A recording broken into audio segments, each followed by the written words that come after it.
Est-ce que vous êtes essoufflé? Non. Est-ce que vous êtes essoufflé? Non. Vous êtes essoufflé? Non. Vous êtes essoufflé? Non.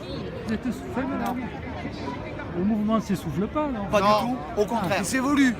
Ah. Au contraire, ça gronde de plus en plus.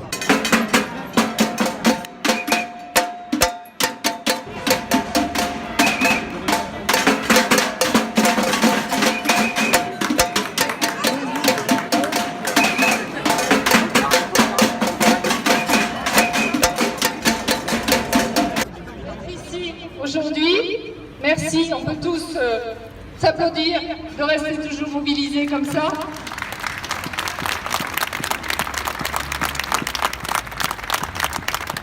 Ensuite, vous dire donc qu'on vous propose d'aller faire une petite marche. Je laisse la parole maintenant à Alexandre Fiorentini, qui est avocat et qui a préparé une petite allocution juste pour nous parler un petit peu des droits en termes de liberté à un moment où elles sont complètement bafouées et où il est bon de rappeler certaines choses. Alexandre, merci. Merci.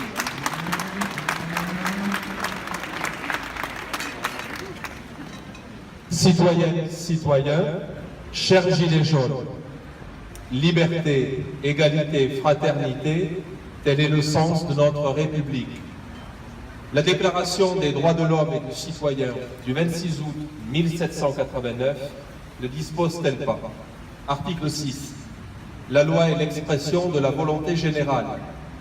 Tous les citoyens ont droit de concourir personnellement ou par leurs représentants à sa formation. Article 14. Tous les citoyens ont le droit de constater par eux-mêmes ou par leurs représentants la nécessité de la contribution publique, de la consentir librement, d'en suivre l'emploi, d'en déterminer la quotité, l'assiette, le recouvrement et sa durée. Article 15. La société a le droit de demander compte à tout agent public de son administration. Dernier texte, dans le préambule de la Constitution de la 4e République de 1946, toujours en vigueur, l'article 11 dispose que la nation garantit à tous, notamment à l'enfant, à la mère et aux vieux travailleurs, la protection de la santé, la sécurité matérielle, le repos et les loisirs. L'arrestation d'Éric Drouet symbolise une grave atteinte à nos droits fondamentaux. Je venais d'apprendre tout à l'heure qu'il venait d'être mis en examen, ce qui est parfaitement injuste.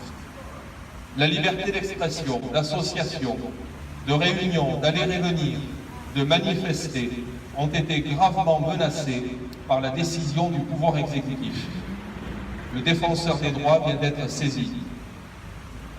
Éric Drouet veut nous dire par là que réclamer la justice fiscale, le juste partage des richesses, pouvoir vivre dignement de son travail, de sa retraite, pouvoir devenir propriétaire, faire des études, faire la transition écologique, obtenir le référendum d'initiative citoyenne est un débat que le pouvoir ne veut surtout pas.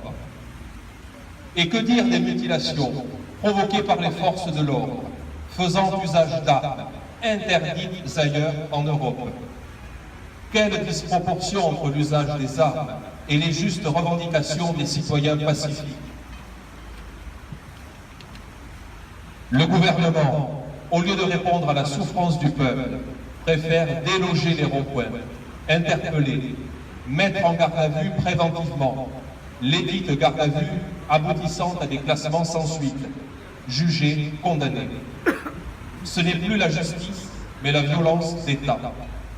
Le pouvoir a choisi de s'enfermer dans le déni et de fouler aux pieds notre belle République. Notre culture républicaine repose sur l'existence de services publics. Devons-nous encore payer pour des intérêts de dette qui ne signifient rien? Le budget est au peuple, le peuple doit consentir librement à l'impôt. Le Parlement doit voter le budget au nom de la nation qui a donné librement son consentement. Tel n'est plus le cas aujourd'hui. Les services publics sont des missions que l'État doit assumer. Enseignement, santé, justice.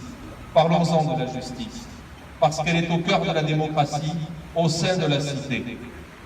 N'oublions pas que les tribunaux et les cours rendent la justice au nom du peuple français. Les médiateurs et les directeurs de CAF vont traiter des dossiers des justiciables de demain. Ce ne sera plus le juge aux affaires familiales, mais la CAF qui va devoir les traiter.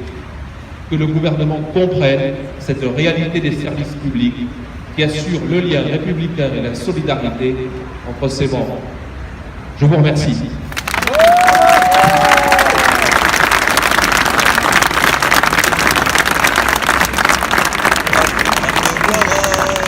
On leur adressa tous un message. Le temps ne fait rien à l'affaire. Macron nous prend pour des cons. Qu'on ait 20 ans, qu'on soit grand-père. Macron nous prend pour des cons. Entre nous, plus de controverse. Il n'est pas notre président. Oligarque de la pire espèce, gigolo des 1%. Oligarque de la pire espèce.